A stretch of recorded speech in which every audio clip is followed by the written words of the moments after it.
Hello and welcome to Season 2, Episode 3 of the Close Encounters podcast. Let's not ignore the elephant in the room here. There's been another mid-season hiatus, and that's down to several factors, unfortunately. Having moved, increased work tempo, and issues with internet providers, believe it or not. However, I can now get around to publishing this episode with Philip Mantle. If you are a UFO enthusiast, then he needs no introduction. You know exactly who he is. He's talking to me about a rather unusual, lesser-known UFO abduction case. But before all that, we will cover some of the interesting articles I found this week, and that's what I call news. And to finish off, just a little temporary change. We will briefly cover some of the more notable astronomical events that's set to take place over September. So with that in mind, let's jump right over to That's What I Call News.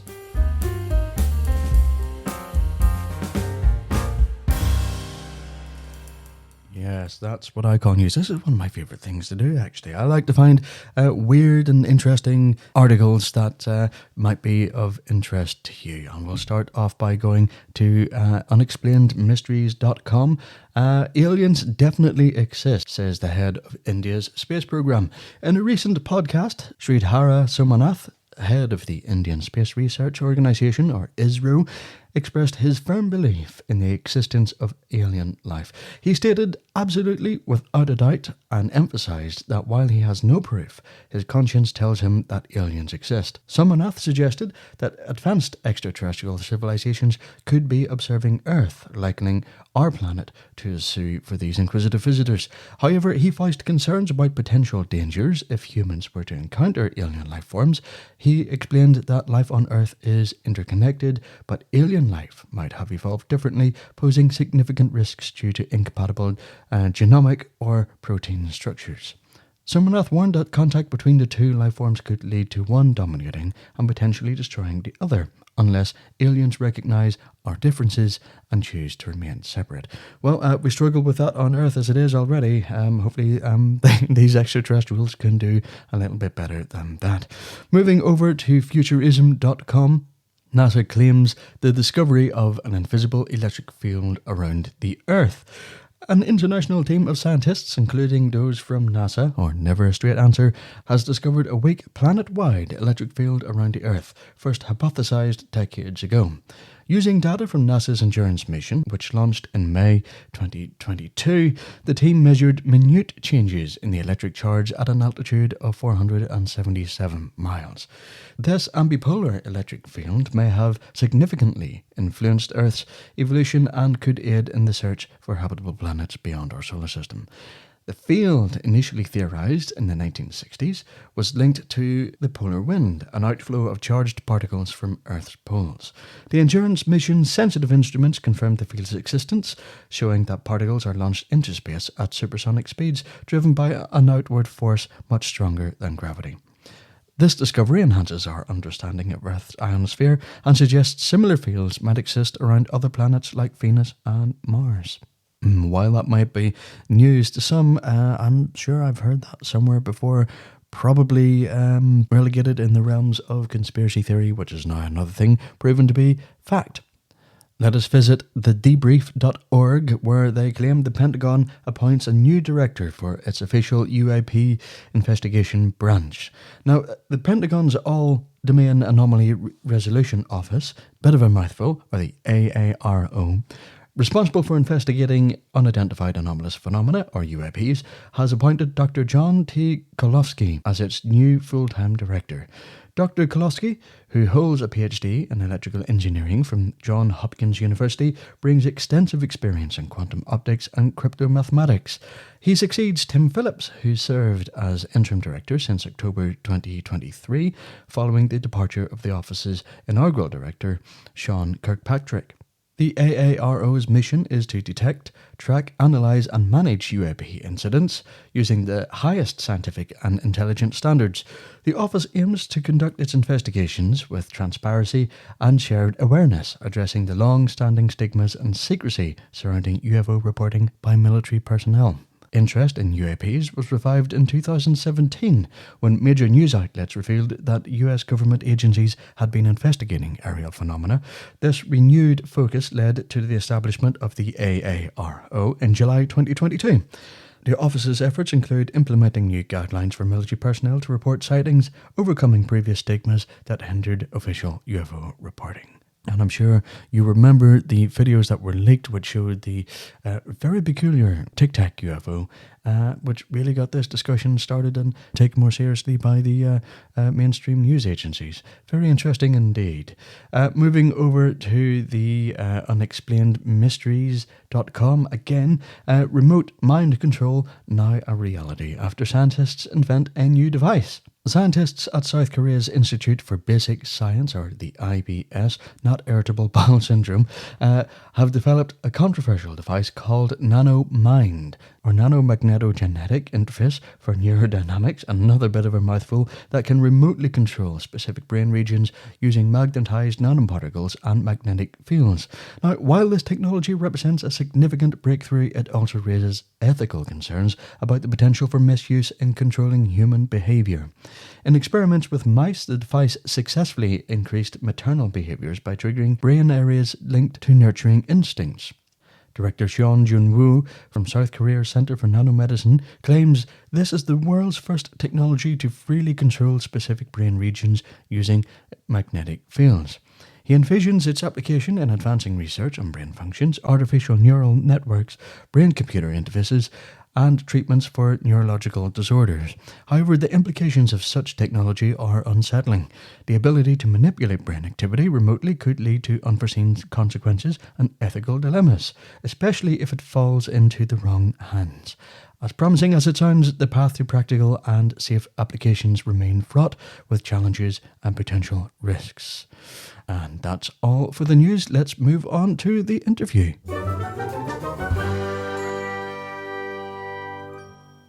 So, talking to me this afternoon is former Director of Investigations of Befora, a UFO researcher and lecturer. Philip Mantle from West Yorkshire has authored several books on the subject and talks today about the Pascagoula, is that how you pronounce it, Philip? Pascagoula, yes. Pascagoula. It's actually a name that was of the area by the indigenous Indians that used to live there. So a lot of the town names and the general area are all from Native American Indians. I was just going to say it sounded Down like in Native Mississippi. American. Yeah, in Mississippi. I was going to say it sounded a lot like Native American, or like a Native American name. Well, to be honest with you, when I first read it, I thought it was in South America. But then when I looked into it, and it was along the Mississippi, and I thought, well, that's definitely Native American then. But it's an alien abduction case, if I'm correct, which happened way back in 1973. And I believe you might have wrote a book on it recently as well. And I guess first off, what was this case and who was involved? Yeah, I mean, it happened on October the 11th, 1973, on the Pascagoula River in Mississippi. It involved two guys. Charles Hickson was age 42, Calvin Parker, who was 18, almost 19. Calvin didn't actually live in the area. He lived 200 miles away in a place called Laurel, Mississippi. And he'd recently got engaged, was actually getting married in November. But he was working long hours and he never saw his fiancée much. And she said, can't you get a regular 9-to-5 job? Now, Calvin's family had grown up with Charlie Hickson's family. So Calvin's dad said, why don't you ring Charlie out in Pascagoula? He's a foreman in the shipyard there. He might be able to get you a regular job. So they did. Charlie said, yeah, we're setting people on. Got him a job. So the idea was Calvin would go out to Pascagoula Monday to Friday, work as a welder in the shipyard, go home on a weekend and see how it goes. So, and he would lodge with Charlie, So he went there. October the 11th, his first day at work in the shipyard. He said in the morning it was all health and safety. And in the afternoon, he got stuck in. And he bought a brand new car at Calvin, and he didn't know the area at all. So he's driving home with Charlie that night. And one thing that both guys loved was fishing. And Charlie said to Calvin, you want to do some fishing tonight, son? Oh, yeah, that'd be great. So they go back to Charlie's, have a bite to eat, get their fishing gear, the bait, and off they go. And again, Charlie's giving him directions. And it's important to note here, Chris, that this is not out in the missing swampland. This is right off the town, right next to Highway 90th. There's a huge bridge goes right across the river with traffic on it. It's still shipbuilding on it, so there's little boats coming and going. But it's a bit of a dump where they go. People, it's kind of a lover's lane, or people go and dump their trash there. And they're driving into it, and they pass a no entry sign. Calvin comments on this. Charlie says, "Take no notice, son. Nobody's bothered." So they park the car, start fishing in one spot, but that's infected with insects. So they say, "We'll go somewhere else." And there's an old pier, a little pier that only goes out a few feet into the water from an old shipyard that's long since closed. So they park themselves on this pier, fishing away, and out of nowhere come these blue lights from behind them. They go out across the water. Calvin's first thought is, "I knew we shouldn't have ignored that no entry sign. We're going to spend the night in jail. We're trespassing." Yeah. So both guys turn around expecting to see a police car there. And much to their astonishment, it wasn't a police car. There is an object shaped like a rugby ball descending. That's where the lights are coming from. It's got two lights at one end.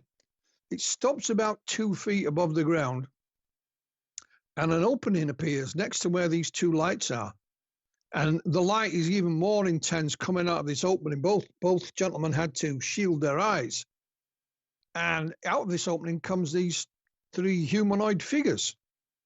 They don't touch the ground again. They float across the ground almost, or levitate if you want.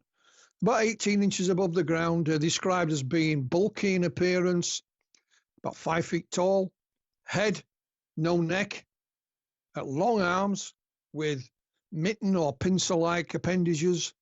The legs don't move at all. It's almost as if they're stuck together. They have pointed protrusions out of the side of the head and one out of the front. And their skin, if that's what it is described as being grey in colour and wrinkly, a bit like an elephant. And both guys, are terrified in an instant. Two of these creatures gets hold of Charlie, one gets hold of Calvin. They both feel some kind of prick or injection, and it calms them down. And they are totally paralyzed. The only thing they can move is their eyes. They are then taken in on board this thing. As they go through the opening, Charlie goes to the right, Calvin to the left. Calvin says he was placed on a transparent table at an angle. The big ugly creature, as he calls it, then stood back. And he said the light is just coming out of the walls. You can't see any light fittings. It's just, this thing is glowing. And then he hears a noise behind him, and another creature appeared. Looks pretty much human. It's a female. The only difference is that she has long middle fingers. And at one point she opens Calvin's mouth and puts her finger down it, and it hurts. And then he hears this voice in his head saying, "Don't worry, we won't hurt you." This thing comes out of the ceiling about the size of a mobile phone or a pack of cards, stops in front of him and goes round him, making a clicking noise. Then off it goes again, back up into where it came from. His lower clothing, his shoes and socks are removed. And he says they stick something in his foot and it hurts. He thinks he's having the blood drained from him. He feels the life disappearing from him, thinks he's going to die. But he doesn't, of course. He's redressed and he's taken back out and put back out on the pier. Charlie, he said he was suspended. He didn't mention any table. He felt as if he was just suspended. And this thing comes out of the wall in front of him. He said it's shaped like a big eye. And that went around him as if scanning, taking photos or x-rays or whatever. He doesn't see any other creatures. And he too is then placed back out on the pier. And he said Calvin is literally stood there with his arms out in front of him. A bit like Frankenstein, the old Frankenstein black and white movies. Yeah. And Charlie stumbles but gets to his feet and shakes him. Is he all right? You all right, son? They turn around, this thing is gone in a flash. So that, they're both, scared to death. I mean, that even doesn't describe how scared they were. And they decide, we're not going to tell anybody. People will think we're nuts. Calvin's also due to get married in a few weeks. And his fiancée is only 16, so they had to have parental permission. Yeah. And he thinks, my future father-in-law won't let me marry my fiancée if this comes out. So they say, okay. They walk back to the car, which, as I told you, was brand new. As Charlie opens the passenger door, all the glass in the window falls out. Calvin said it took him at least 20 attempts to start it. And off they go. Let's let me get a drink. Yeah, that's okay, because my throat, must be the climate at the moment, because my throat's been dry all day today as well. But yeah, so they're heading back to Charlie's, and Charlie has a change of heart. He says, no, we've got to tell somebody. What if if these things come back, do it to somebody else? What if it's the start of an invasion? So Calvin agrees, but on one condition. He'll say, I'll tell people I saw the thing and the creatures come out, but that's it. I'm not talking about anything else, And so Charlie says, okay. So they stop at a convenience store that has a public telephone. Now, Charlie had been in the army and had fought in the Korean conflict.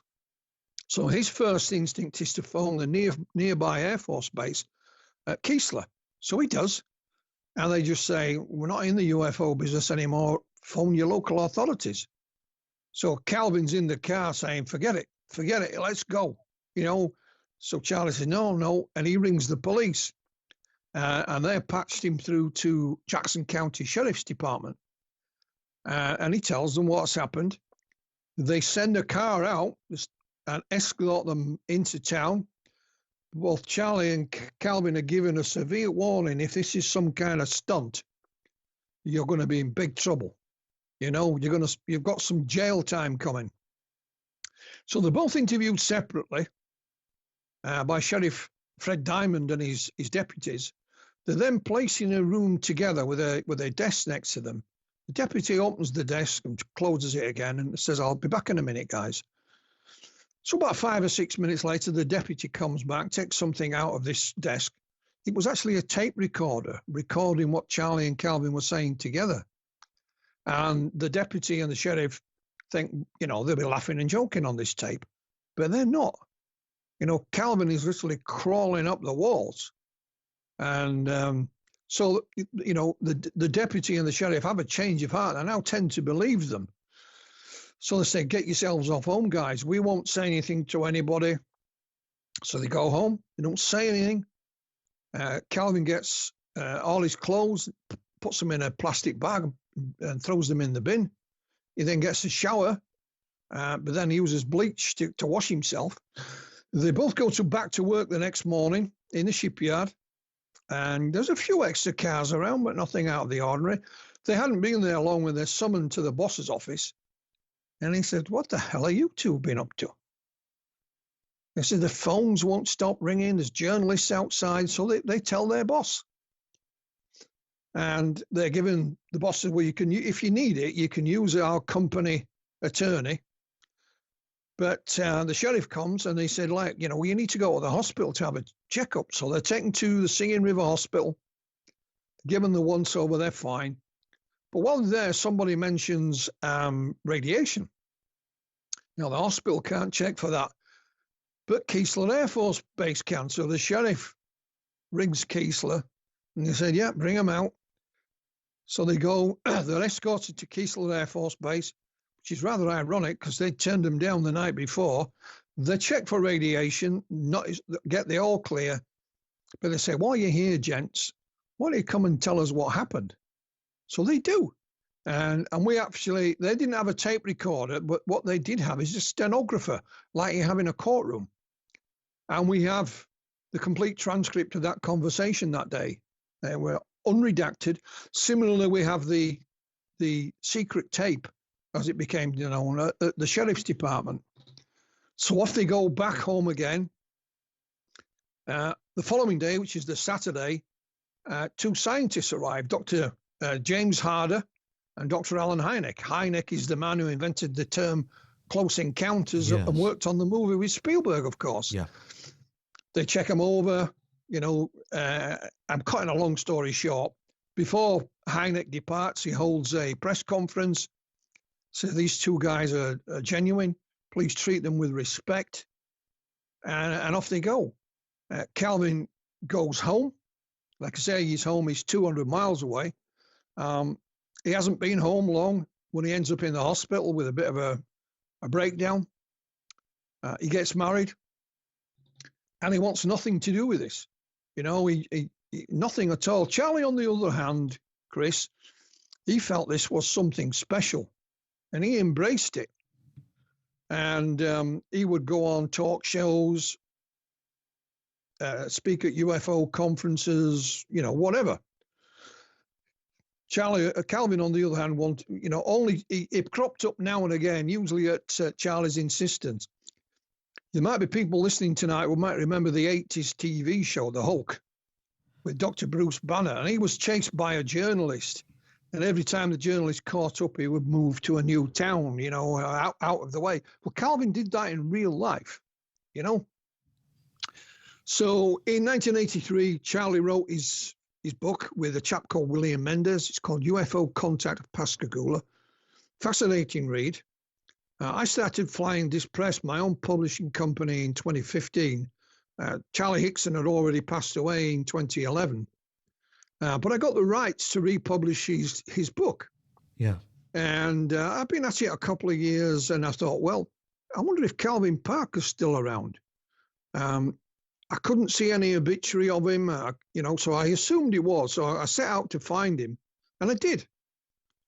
So I found Calvin. He hadn't told his story in full ever.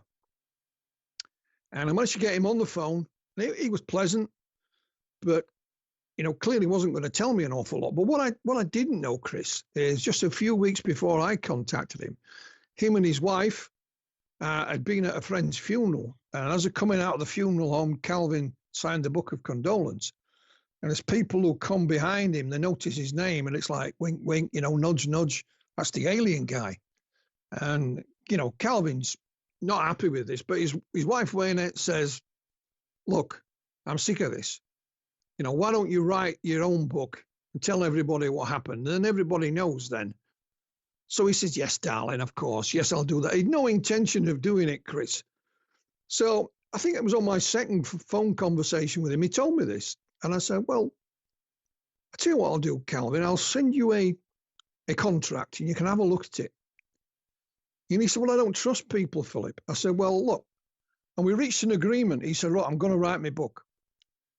I said, that's the only way you can make sure that no one misrepresents what you're saying, because you're saying it yourself. So he agreed to write the book on the condition that I didn't change anything, not even the spelling mistakes. So we agreed. And in 2018, out came Calvin's first book. And it was called Pascagoula, the Closest Encounter. And a lot happened once the book came out. So it's an interesting story. I set out just wanting an interview with him and ended up publishing his book. Sadly, Calvin died last year. He died in August the 24th last year. Yeah. But there's much more to the story, but that's where we got, Chris, with that. I mean, you got further than most people have by the sound of it. And it took, obviously a little bit of coaxing for him. And I understand. I mean, I suppose there's two different personalities between the two guys. One, his coping mechanism must be to actually embrace it and talk about it to different people, getting it out there. And then the other guy, shut himself off for a little bit and didn't really want to talk about it. Whenever you finally released that book, did he find it like it had like a liberating effect on him? Did he feel a little bit better afterwards, or was he still sort of the same? Absolutely, Chris. He said, I wish I'd done it earlier, Philip. And not only that, back in 1973, people laughed at them. Yeah. Yep. Here we are in 2018, and the climate has changed. Calvin was interviewed by the media, and they treated him with respect. The local town, embraced it. and a charity called Main Street Pascagoula. They do all kinds of things for the town. They organise all kinds of things. They raised some money, so it wasn't taxpayers' money.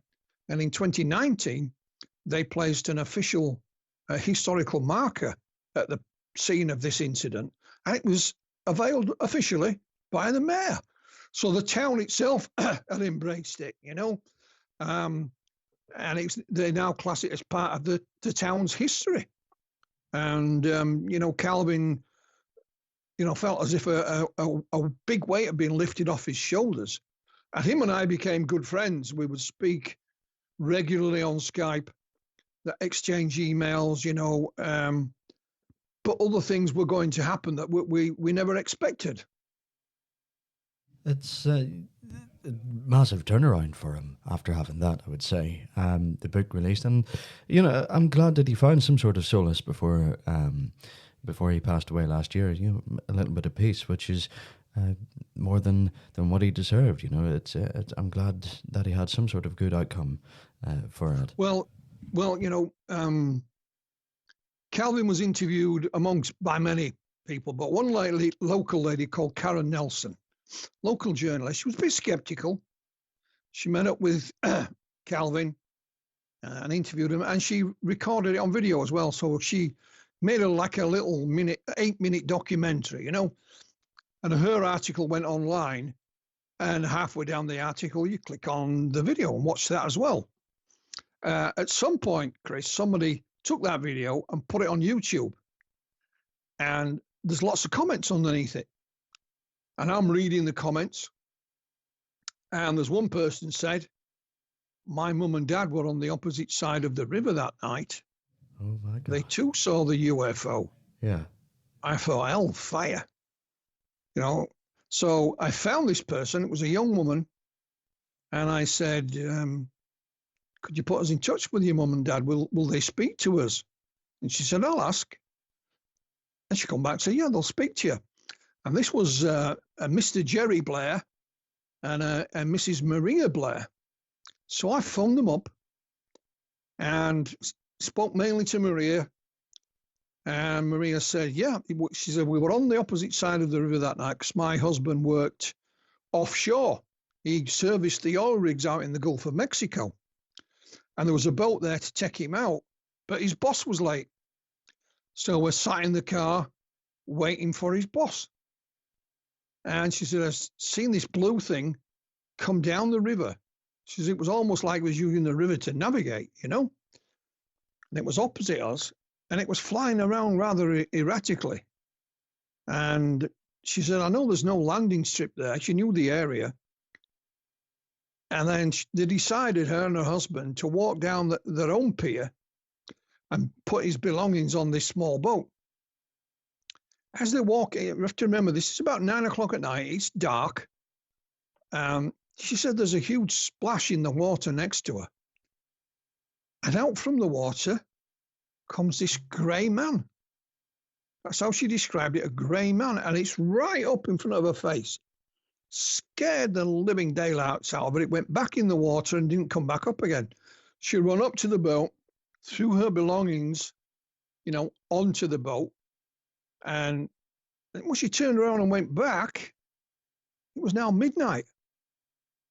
So there was this gap.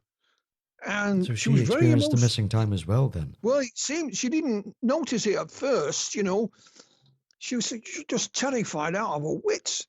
And she was very emotional when she was talking about it. And, she had glimpses of other things that she couldn't quite grasp. So in 2019, when the historical marker was unveiled, they were invited along, Jerry and Maria, and they met Calvin. And the local TV news interviewed mainly Maria. Again, Jerry didn't say an awful lot, but they talked about seeing these blue lights and things like that. So I passed this on. My co-author is Dr. Irina Scott in Ohio. I passed these details on to Irina, and she spoke to Maria at length. And they kept in touch one way or another for maybe a couple of years. And then Mr. Blair took seriously ill, and he was in the hospital, and he looks like he was, his time had come, and he insisted, speaking to me on the phone from his hospital bed, and he said, "Philip, I lied. I saw the blue thing. I saw the grey creatures. I seen exactly what my wife's seen, and Maria filmed it as well, so we have it on film." Wow. And he went on to tell his wife Maria that night they too were abducted, and he went on to explain what had happened. Sadly, it was only a reprieve, and Mr. Blair died, a few months later. So it was almost like a deathbed confession, but it lasted a few weeks on and off. And Maria was mad as hell with him. And some of the things he said made sense to her, because like I told you, she had these little flashes of things, and it made sense. So sadly, Mr. Blair died, and Maria asked if we could use hypnosis on her. She knew Calvin had been under hypnosis before, and we said no. Months later, she come back again and asked, and I said, "Well, look, I'll see what I can do." So I just emailed a number of professional hypnotherapists around the area where they live. And one young lady called Crystal Slaughter said, yeah. And she'd even come out, you didn't have to go to her office. So Maria and Calvin have become friends. So we arranged it at Calvin's house because Calvin knew the procedure. And Crystal came out. We had it filmed as well. And we didn't tell Crystal what this was about. We just gave her a date and a time and a location. So she put Maria under hypnosis, and Maria's talking about what happened. Again, very emotional. And she said that these creatures were interested in her eggs and DNA because they wanted to make beings that could walk among us unnoticed. Make of it what you will. And then end of last year, we had Maria. I'd never been able to get her in front of a camera and ask her some questions. So we got a friend out in Mississippi to do this for us. Again, just on an iPhone. And I sent some questions to ask Maria. And she said in no uncertain terms, she saw what happened to Charlie and Calvin. She witnessed it. And she says, but I was that scared, Philip. I thought it was men doing it. I wasn't that close to see such details. She says, I saw this thing come down, the door opened, the light come out, and these three figures come out. I thought they were men, So she also claims to have witnessed what happened to Charlie and Calvin. And interestingly, what she says, and this is just her theory, is that the encounter, the abduction, was meant for her and her husband that night because they were supposed to be there at that time and at that location. Charlie and Calvin weren't. They only decided to go fishing on the way home from work. And she said they were more like collateral damage, so to speak. And,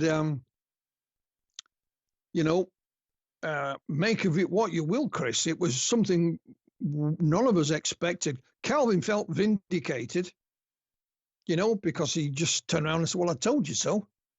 And because back in 1973, there'd been a couple of local people witnessed things that night. We spoke to the police dispatcher who's still alive. He took Charlie's call that night, and he said, Philip, he said, I took over 50 calls of people reporting UFOs that night. And there were people in the station, reporting it in person. So we thought we might get one or two little witnesses maybe, but we didn't think anything of this nature would come up. And it just makes the story that much bigger, Chris, whether you believe Maria and Jerry or not. I mean, Jerry spoke to me from his deathbed, and he insisted on speaking to me there and then. Totally unexpected. I mean, it definitely sounds it. It sort of adds more legitimacy and more weight to the case, doesn't it? The more people who have seen it, especially, when they come out in later years to talk about it, and they've got, footage of it, of the encounter. It's absolutely mind-blowing. And I'll be honest, it's not a case that I was really ever aware of.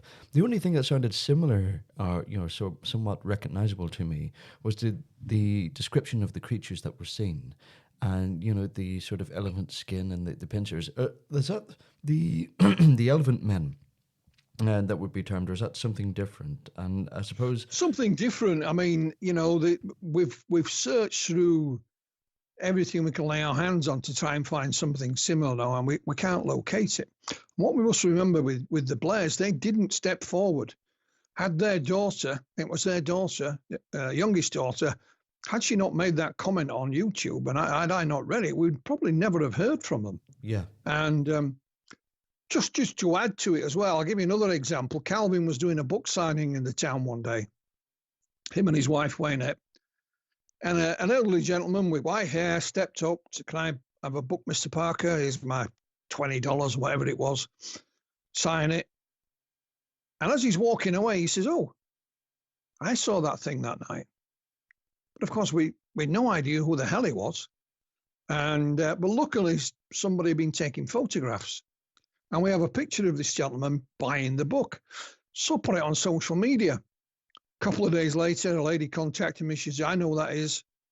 And I explained, what we were looking for. She said, "I'll ask him if he'll speak to you."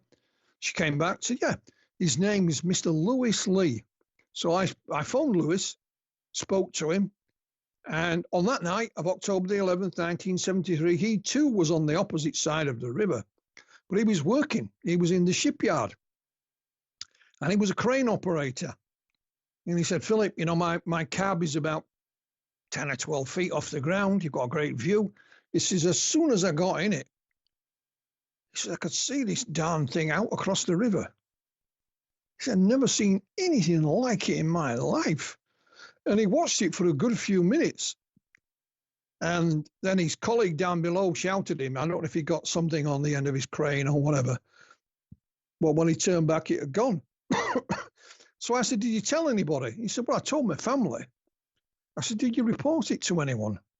He says, "Philip, who the hell am I going to report it to? This is 1973. You can't phone Ghostbusters, And he's in the book as well. And then we had another gentleman come forward. One of the criticisms back in 1973 was that the road bridge that goes across the river, nobody had reported seeing anything, but it doesn't mean there wasn't anybody. They just hadn't reported it. But a gentleman stepped forward. He's called Charles Anderson. Mr. Anderson said, "I was driving over the bridge that night with my wife." And he said, "I saw this blue thing down below me." And he said, "It was so low, Philip, I thought it was going to crash." And he said, "I only watched it for about 30 seconds. Well, 30 seconds is still a good time to watch it. The next day, he went down to his aunt who lived down by the river. And she says to him, 'You'll never guess what I saw tonight.' So even his aunt saw it as well. So again, what is interesting here, Chris, Dr. Scott and I have been working on a documentary with a British company.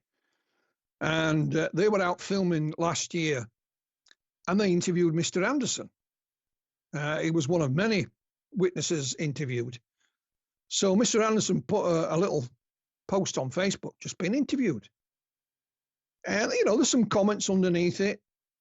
There's a lady left a comment, totally different name to Mr. Anderson, by the way. And she says, "Oh, I too saw that thing that night." So I contacted her and asked if she'd talk to us. She said, "Yeah, sure." She was called Pamela Rayleigh Eves.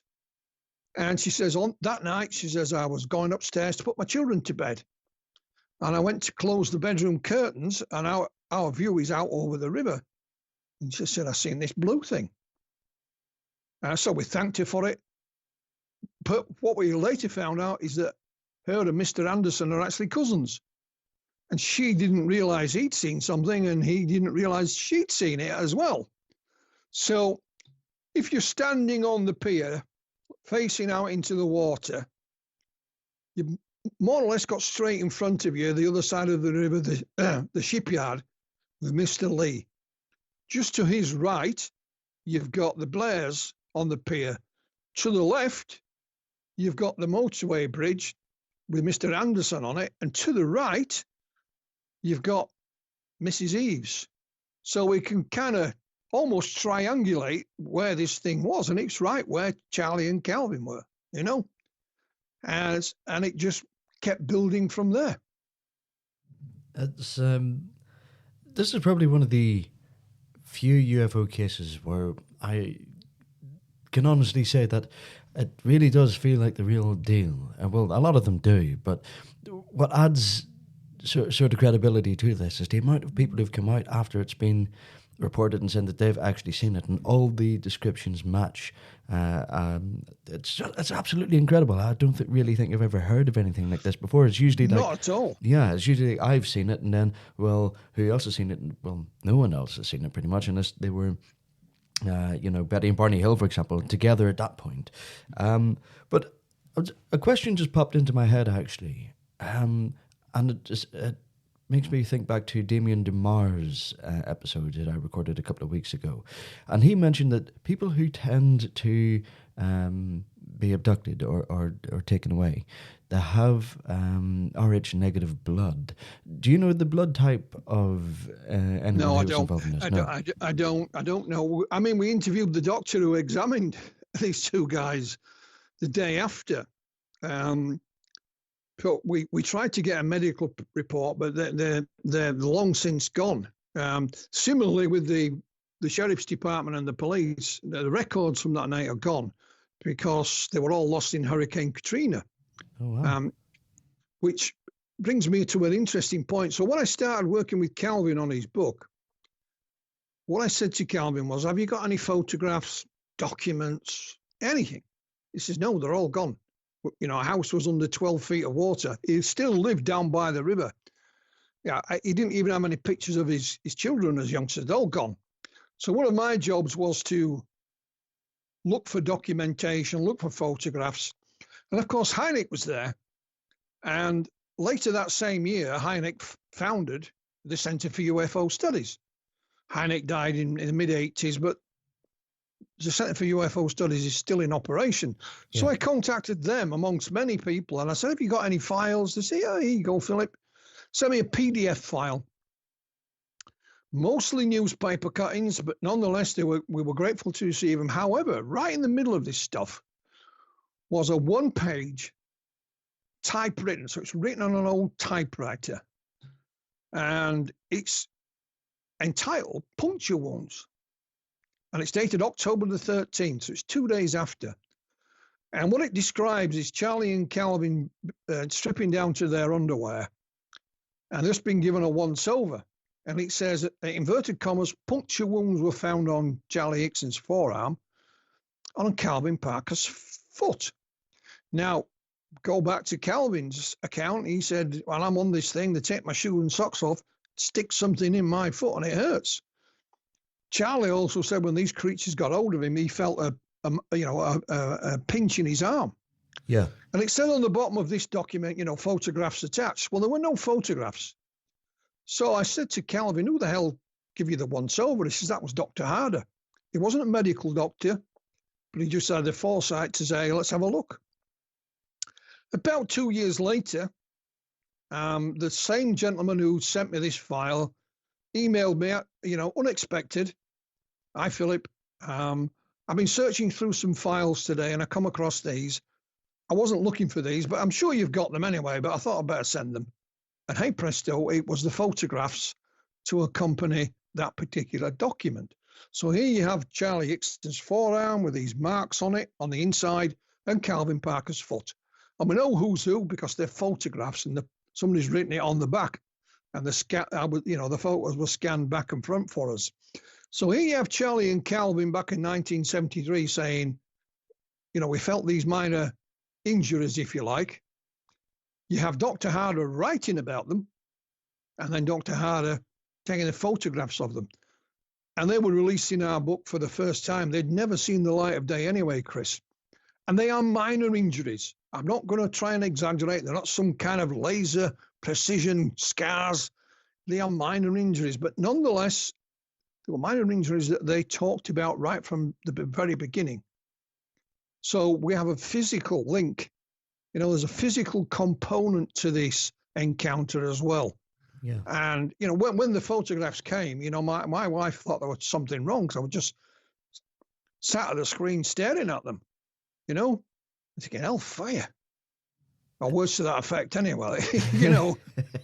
And, it's not a flying saucer that's landed and they photographed it and filmed. It's not that. But nonetheless, I never thought we'd see these, I thought they were, lost in time.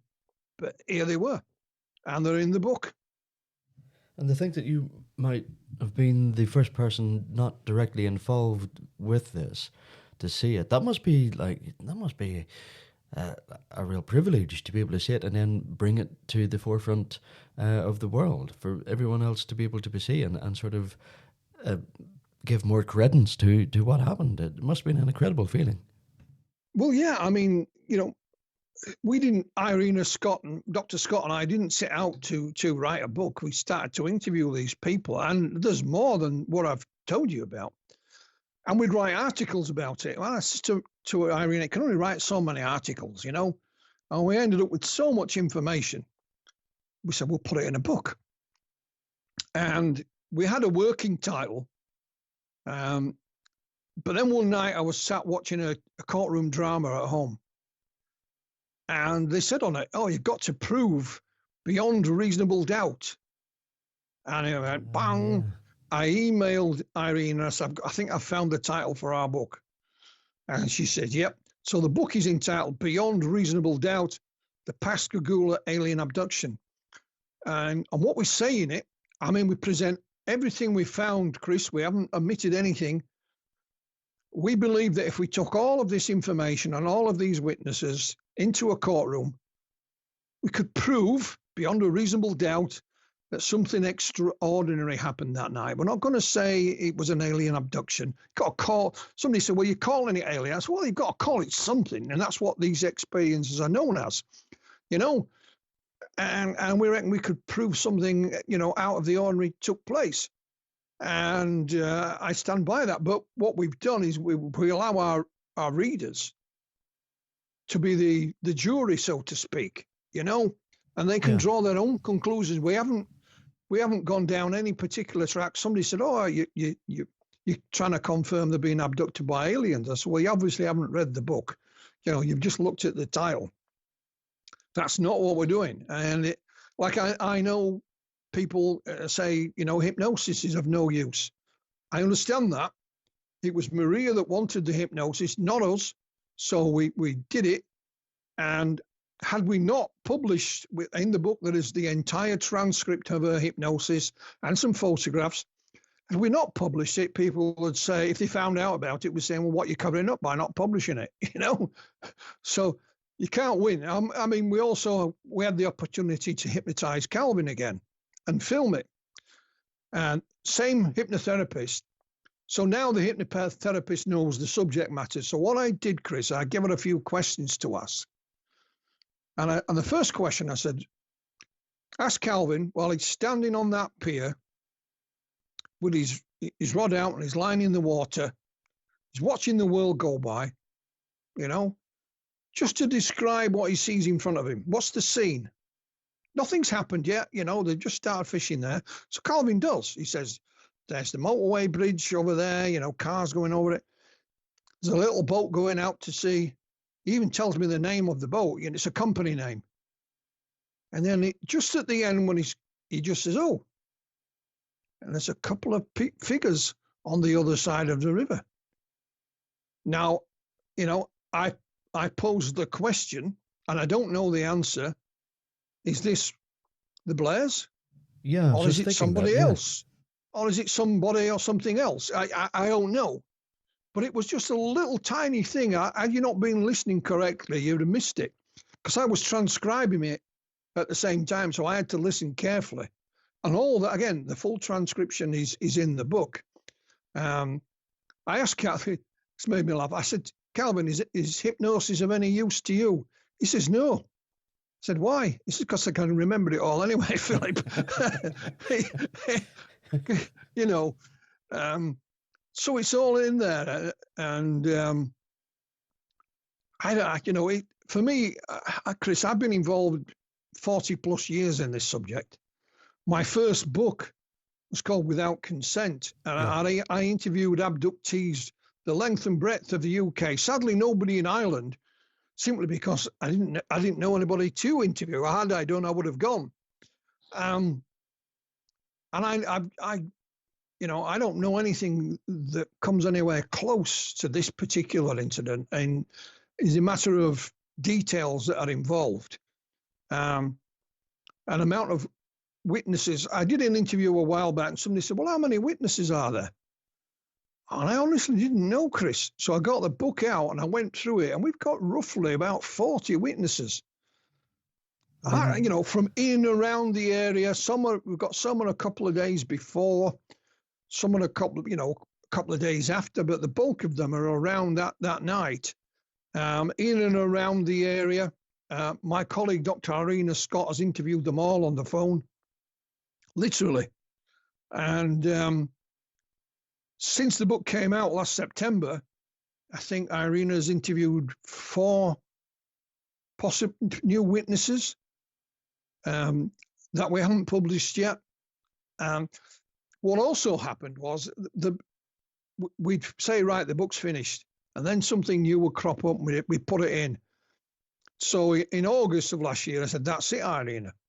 At 1st of August, draw a line in the sand. The book's coming out on the 1st of September.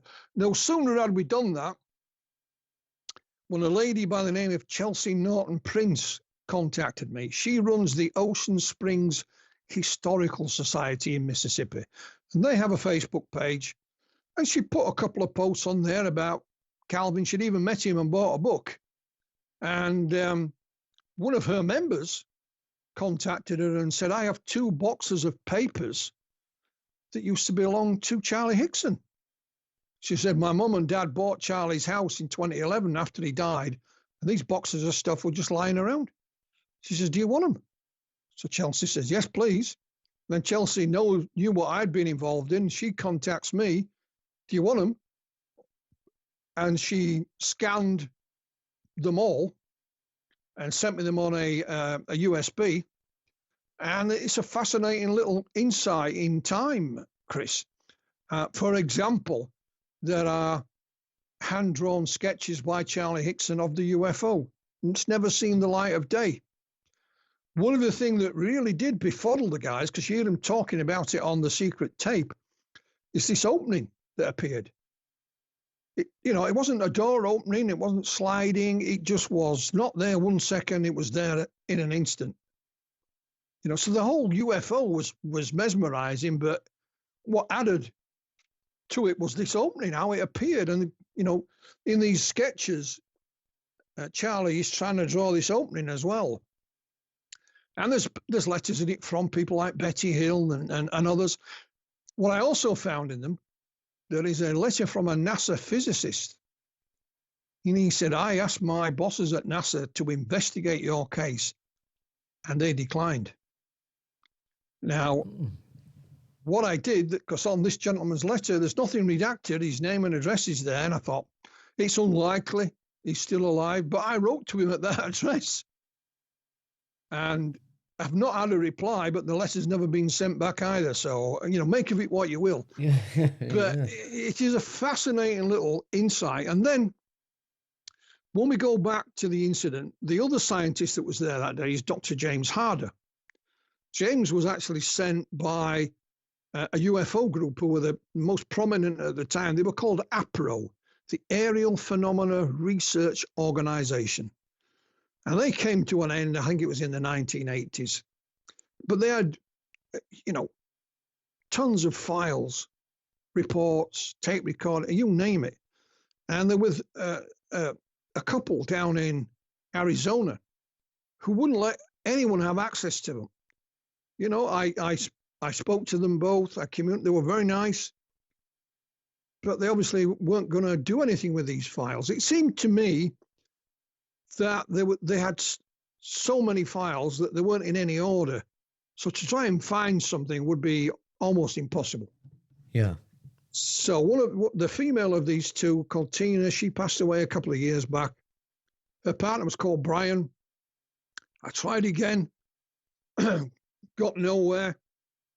And then out of the blue at the end of last year in New Mexico, there's a gentleman by the name of David Marler who set up what is called the National UFO Historical Records Center. And he's got an amazing archive. I donated my archive to him as well.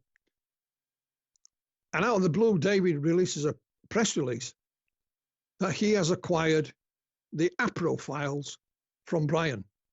Brian contacted him out of the blue, drove up from Arizona to speak to him in person and have a look at the archive there, drew up a legal document and donated the APRO files to David. And I said, wow. Now I'm thinking, remember James Harder? He was sent down there by APRO. Surely there must be a file. Anyway, a couple of weeks later, David contacts me and says, hey, presto, Philip, I haven't come across any paperwork yet, but I've just found some tapes, cassette tapes, and there's 5 audio recordings on it. Never seen the light of day. So the first one is dated October the 14th, 1973. So it's 3 days after the event. And it's Calvin Parker under hypnosis with Dr. James Harder. Now, we knew he'd attempted this, but Calvin was so upset that, after 10 minutes or so, they just called it a day. There is Dr. Hynek interviewing the Sheriff Fred Diamond. Ken, never heard that. What amazed me when listening to that one, Chris, it probably is of no relevance, but then there's a third party starts speaking. And he's English. You can tell by his accent. And we have no idea who the hell that is. We hear some papers rustling. I'm thinking he might be a journalist, but I don't know. We also then have a recording of Dr. Harder at a press conference, answering questions. And they're fascinating. It's a little time capsule from the time again. And we have the secret tape on there again. And what we also have is the initial interview at the Sheriff's Department with Charles Hickson. So Charlie sat there in the Sheriff's Department telling them what happened. Like I said, they were both interviewed separately first, So this is the type of thing that's come out or been provided to us since our book came out. So we've got more witnesses. We've got these paper files. Although there's no smoking gun in them, they are a fascinating thing to go through. And then we have these audio tapes. How the hell we're going to release them, I don't know. But we will at some point. Interesting. So what it just the lady who donated the papers from Charlie, she told us that this used to have more. That some 6 or 7 years ago, she gave a chunk of them away, and she can't remember who the hell she gave them to. So somebody else somewhere has more of these papers. And we know that there are more witnesses out there. Whether they'll come forward or not remains to be seen. So we're hoping that the documentary that we've made with the company in London, when it's broadcast, and I don't know when it will be, that's out of our hands, that might generate some more interest. In the meantime, I've started working with a Canadian producer called Darcy. We are on a totally different Pascagoula documentary. So hopefully that'll be finishing out before the end of the year. So again, I'm hoping it'll generate some more interest, and we'll see what happens. I mean, hopefully that, the other person who maybe got those chunk of files, who we don't know who it is yet, is working on something a little bit different as well, and then notices that there's other people working on that, and hopefully you can collaborate. If the person's still with us, of course, it'd be a shame to have those files lost completely. And it almost makes it feel that event in time, like you were saying, the time capsule feeling, it almost feels like it's touchable. 1973, I think it was, you said. I mean, that was years before I was born. I was born in 89, so that's before my time, and it just I makes it I left feel. high school. Yeah. I left high school in 1974. You're trying to make me sound old here, Chris. But what I'm saying is, for people like me, it just makes it feel touchable. It makes it feel, Well, it is. yeah, Now, authentic. like I said, I became very good friends with Calvin, and we knew he was dying of kidney cancer. So when these files, these papers that belonged to Charlie, surfaced, the lady who now has them, Chelsea Norton Prince, she says, Philip, there's actually 5 letters in this collection for Calvin, but they were sent to Charlie's address because whoever was writing, Calvin, that's the only address they had. And she actually sent me all 5 of these letters. So I have the originals of those. The rest I have just digital copies of, and that's fine. And they're quite moving, some of these letters. Calvin had never seen them before, so I digitized them and sent them to him, on the weeks before he died. Whether he ever read them or not, I'm not sure. But one of the letters, it was a lady writing in saying, "Dear Mr. Parker, he'd done a rare television appearance somewhere, and had tried to make a fool of him." And she was absolutely outraged. And she was apologizing on behalf of the rest of the United States for laughing at him. Yeah.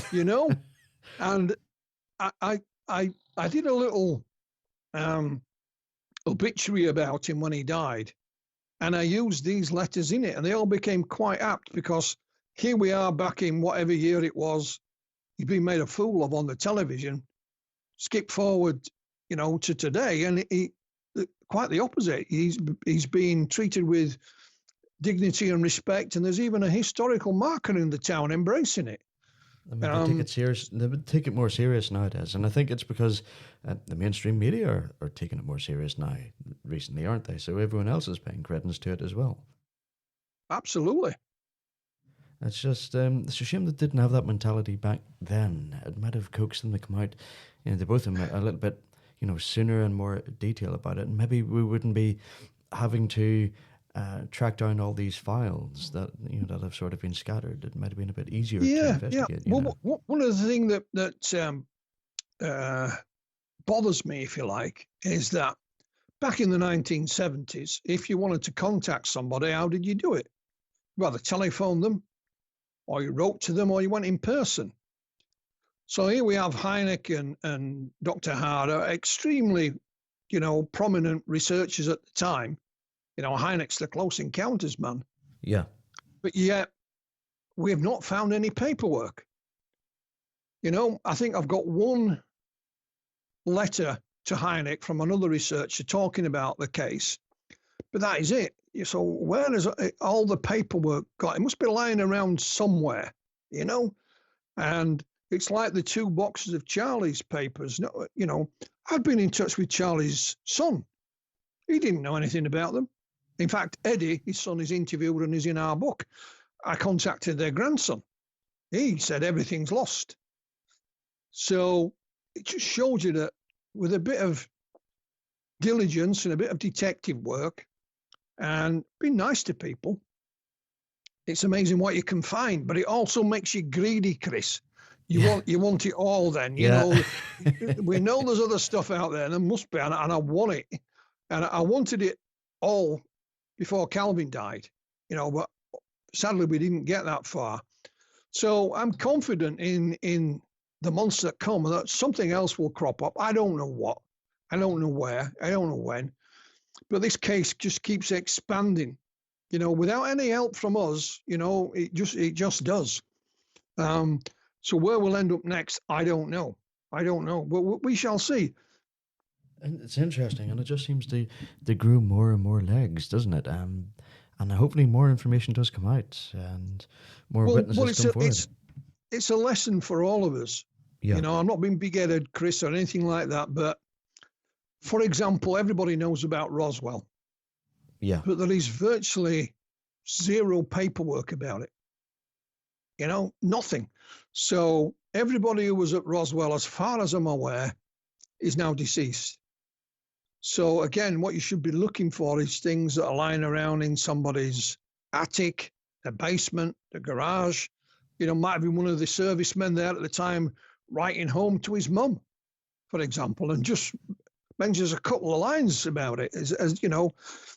So that's what we continue to do with this event in 1973. You know, there were no mobile phones, no digital networks. It was in writing or on the phone.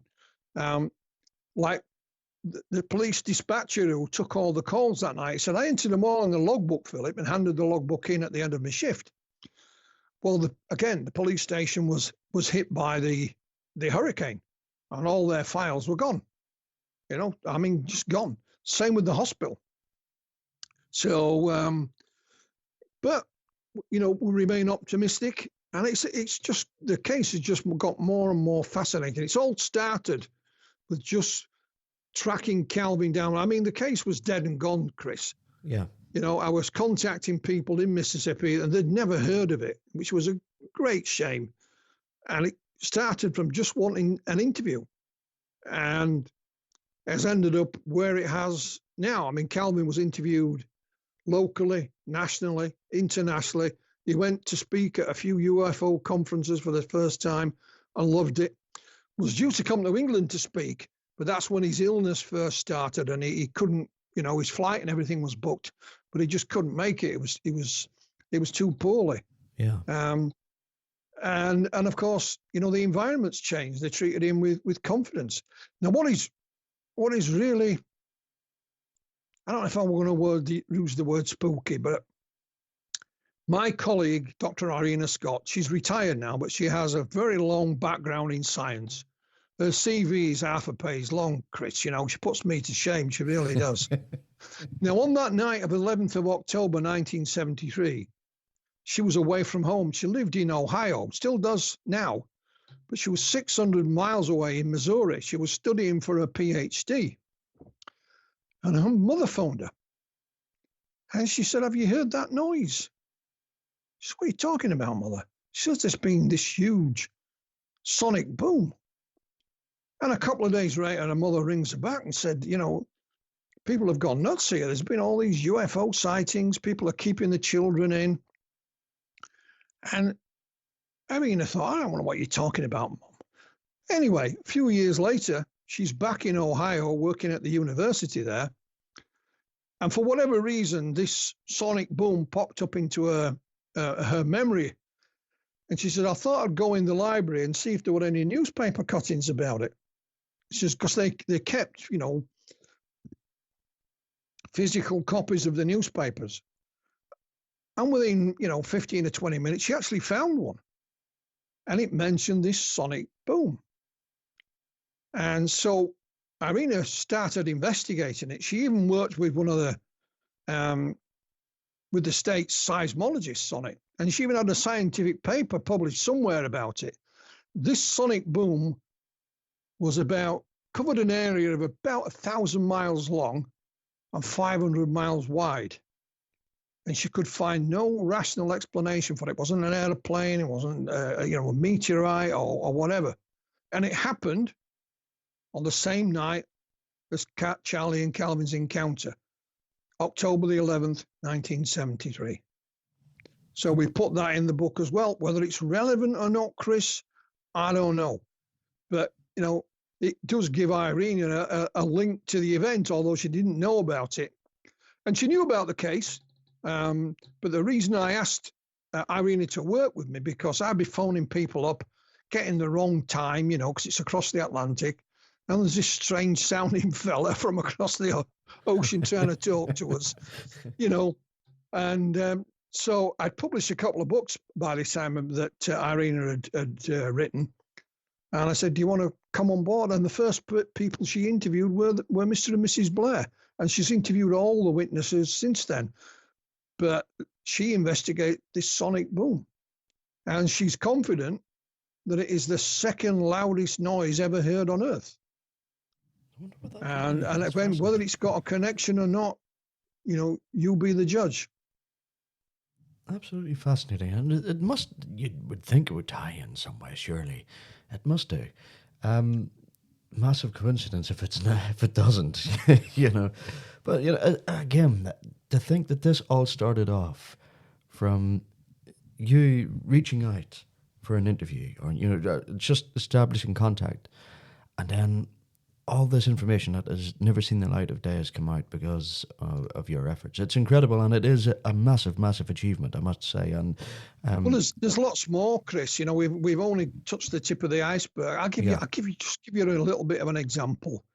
We found out that Charles Hickson went under hypnosis twice with Bud Hopkins. Bud in the 80s and 90s was the main researcher of this phenomena. Yeah, and I have copies of both of those hypnosis sessions. I've got copies of the tapes. In 1993, Calvin also met up with Bud Hopkins and went under hypnosis. I have that as well. I have the tape of that. We found out that Dr. Leo Sprinkle, who sadly passed away not long ago, also put these gentlemen under hypnosis. And I have that tape as well. And we didn't know any of this existed at all.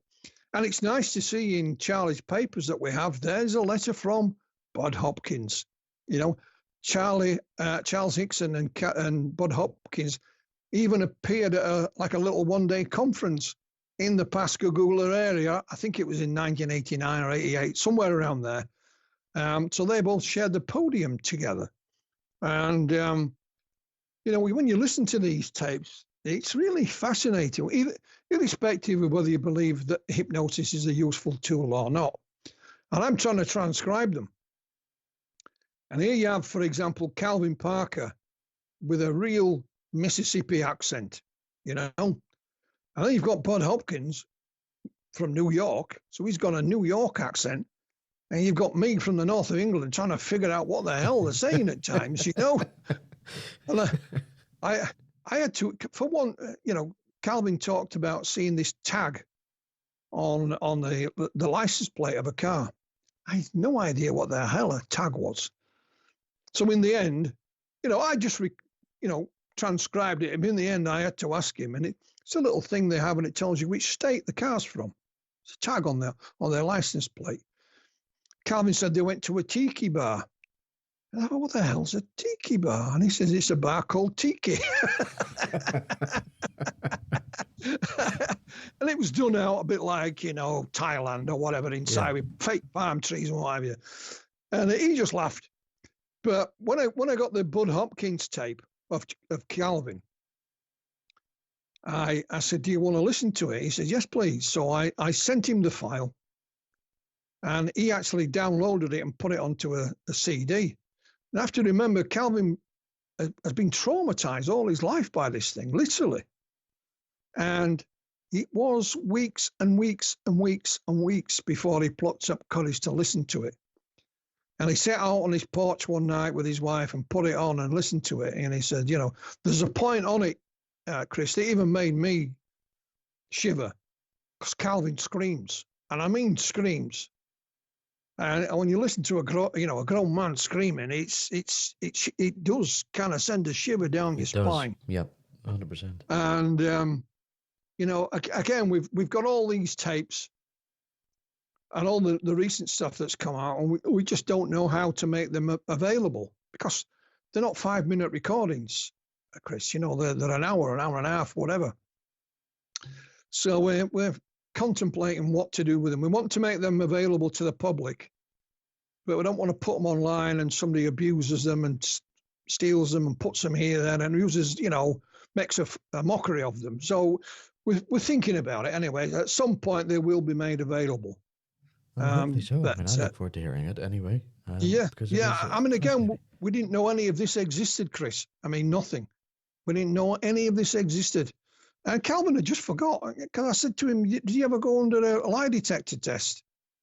He says, yeah. I said, who with? He said, I can't remember who the hell it was. It's a long time ago. And I said, would you go under one again? He said, yeah, if some damn fool's daft enough to pay for it. But, for example, back in 1973, Charlie Hickson had a lie detector test, or a polygraph, as they called it. And they were trying to say at the time that the examiner wasn't qualified to do it. Well, lo and behold, before COVID hit, I looked at some newspaper cuttings from that time, and it told you the polygraph examiner's name and the company he worked for. So I did a Google search, and it was still in operation. So I contacted them, and they said, he was indeed qualified, and they gave me a lot of information. After COVID, I tried to go back to them, but didn't get a reply. So I'm assuming, COVID saw them off as a business, Yeah. But again, it was just a bit of detective work, Chris. I wondered if this company is still around, and lo and behold, it was. And they knew what I was talking about when I contacted them. So it just shows what you can do in the digital world that you couldn't do back in 1973.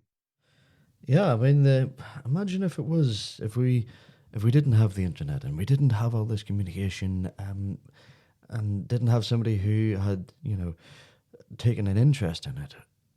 Would it have even got out today, or would it have been lost to time pretty much? Because I'm sure you're well aware, the more days that pass, the less likely it is that you'll probably get to speak to somebody who witnessed it firsthand, who you haven't spoke to already. Well, yes. Well, again, I'll give you an example. I forget what year it was, but Calvin was in a local store just before Christmas.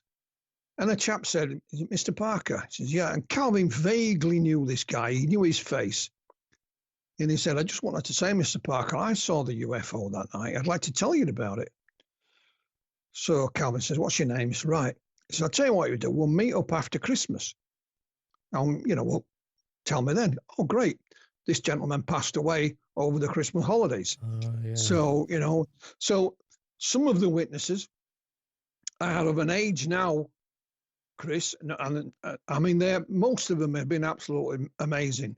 But they're of an age where if we don't get them interviewed now, then it's gone. It's lost. And for example, there are 3 people that we interviewed for the book. Since we interviewed them, are now deceased. So we have put a little memoriam to them in the book, including Calvin himself as well, of course. Yeah. Calvin wrote the foreword for the book, and I sent him an advance copy. So again, I doubt if he ever read it, but he certainly looked through it. So he had a copy before he passed away. So my wife said I was like a man on a mission. And I said, look, we probably only get, with some of these people, only one chance to interview them. There was one guy, Mr. Hughes, that we interviewed. And I read back his original interview. We interviewed him a couple of years back. And he said, "I'll gladly tell you, Philip, no problem. You can use my real name and my photo, but I don't want anything to do with the media." Fair enough, So we've used his account. In fact, he saw several things over a series of nights. And then when the documentary came on board, Mr. Hughes had changed his mind. He said, "Yeah, I'll speak to them." So, hopefully he will be on the list of people. Hope he doesn't make it into the cutting room floor, but he was interviewed, So what I'm saying is people change their mind, So we made it our mission, if you like. If someone steps forward and said, "I saw this, that, and the other," right, give me your details. Irina, get onto this, and let's have them. And she records it as well, so we have a recording of it. And in fact, she sent me a witness today that she's just interviewed. So she's transcribed the tape and sent me it today. I briefly read it, but I'll go through it again in more detail. So that's another one on the list. That'll be interesting. The day that this is recorded, you've literally got another transcript to read through. It's amazing. Absolutely. Absolutely. And again, I think that's the 4th one since the book came out. And what I'll probably do is I'll write these up just as an article. But who's next? And hopefully, the documentary we made will come out soon. We were also involved in making a graphic novel, and it's called "The Closest Encounter: The True Story of Calvin Parker." And it's not Yeah, well, it's written by Martin Powell, and the artwork is by Jason Gleaves. Martin's a well-known writer in this field in the United States.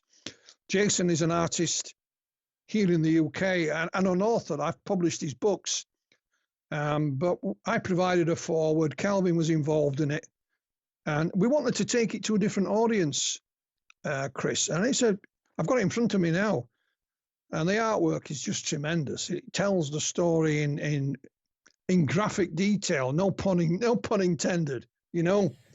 So, yeah, and it's in black and white, which for me makes it even more spooky. It does, doesn't it? It makes it feel, yeah, it does, because those sort of graphic novels, if it's black and white, it just makes it feel. Everyone likes the old stories out around like a campfire or something, those type of stories. Yeah. And one of the things that makes it feel like that, obviously, is black and white. It just adds an air of mystery to it. It really does. Yeah. We've went in now just over an hour, actually. It really didn't seem like that. I could honestly, like some of the people I've had on this before. Yeah, like them, I could listen to you speak for ages. Do you know what I mean? It's an interesting topic to listen to, and you talk about it so well. And, it's an indicator that you're well versed in it, and Well, you would be. It's almost the perfect case, Chris. It is, isn't it? Yeah. I mean, I'm sure, like major criminal cases that have happened before have had less witnesses than this account. It's funny you should mention that. It's funny you should mention that, because somebody said to me, "Oh, you can't rely on these people's testimony from 45, 50 years later. It's well, poor if they can evidence." in the courts, they certainly can. I said, well, hang on a minute, because we've had, both in the United States and here in the UK, in the last few years, we've had several so-called celebrities, ended up in prison. Yeah. And most for sexual offences against young people. Yeah. And most of the testimony is 40, 50, 60-year-old. And I said, in America, you didn't get the guy into court because he hung himself, which is Jeffrey Epstein. Yeah. But a lot of that evidence against him would have been historical in nature. So I said, at what point does eyewitness verbal testimony be discounted? At what age? Is it 6 months after the event, a year, 5 years, 10 years, 20 years? I said, just tell me, because I'll write to the Home Secretary and tell them that a couple of these people they have in prison for historical sexual offences, you have to let them out, because this person says you can't trust. I said, if it was just one or two witnesses, you probably got an argument for that. One or two could get mixed up. But I said, we got over 40. And I don't think every one of them can be, have their brainwashed in the last 50 years or making huge mistakes. And they said, well, how do they know it was the same date? I said, so we realised it was the same date because the day after they'd seen this thing, Charlie and Calvin were all over the news. Yeah. So, it was the same night. It's a simple thing. It's like people saying, I knew where I was when JFK got shot. Yeah, and it's the same with the Twin Towers in 2001. Absolutely. Or when Elvis died, Yeah. So they knew it was the same night because the following morning on the local news, on the radio, in the newspapers, the TV, and what is curious, Chris, Charlie and Calvin couldn't figure out how the story got out. Because as they left the sheriff's office, the sheriff says, we're not telling anybody. And Charlie and Calvin didn't tell anyone. So that is still a mystery, of how it got out. Nobody knows that. And probably never will. But the fact is it did. And that, that's it. But how, by whom, who knows? It makes you sort of think, how many other cases might have happened similar to that before and haven't actually got out? Interesting to think of, it really is. I'll cut it in around there now, but before I do let you go, where can our listeners find you, and where can we get our hands on their book? Well, the book is simply called Beyond Reasonable Doubt, the Pascagoula Alien Abduction. It's in 3 languages, so it's in English, French and Spanish. It's on Amazon. What we've also taken in mind, Chris, is the current economic situation. So the book is available in a number of formats. It's in a big hardback, which is expensive. It's in a softback. She's 10 by 8. It's in a softback, 6 by 9. There is a Kindle and an audio book. So hopefully, in amongst that, there's someone for everybody's pocket, so to speak.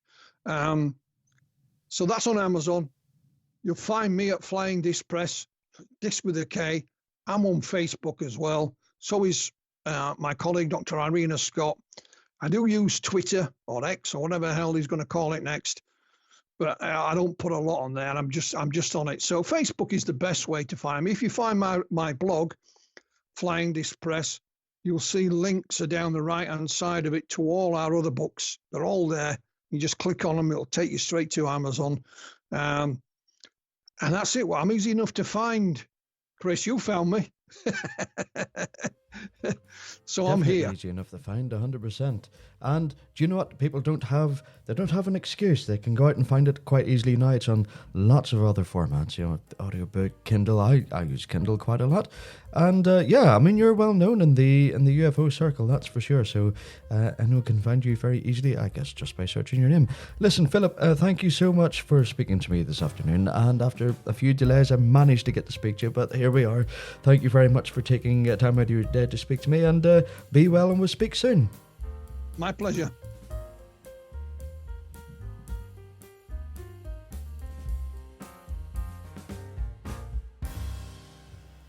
A massive thank you to Philip, sharing with us his research and knowledge on that peculiar UFO event along the Mississippi River. Now, I'll admit I had no idea about the case, and it's very much in my mind now, especially given the mountain of evidence and witnesses involved. It really does thrust it ahead of many other similar UFO cases in terms of credibility. Now let us move over to that little change that we're going to have and have a look at some of the more notable astronomical events that will happen this month. On the 3rd of September, that will be your new moon. So that's the perfect time to get out and look up at the night sky for observation, astronomical, UFO or otherwise. You take your pick. And between the 5th and 8th of September, that will be your best chance to see Mercury with the naked eye, with the 7th being when Mercury will be at its highest. Look east just before sunrise and you should see it fairly clearly. Also on the 8th of September, we will have Saturn, which will be at its brightest and most visible. You look up at the night sky, you won't miss it. It will be very, very obvious. And on the 18th of September, you will have a chance to see a partial lunar eclipse, starting at around 20 to 2 in the morning. This is Belfast time, and will conclude just after 5:45 later in the morning, with its peak set to be around 3:44 a.m. If you've never seen the moon turn partially red before, blood red that is, or copper red, that will be your chance and only chance until the 25th of March in 2025. And then finally, on the 22nd, we reach the September equinox when we officially enter autumn.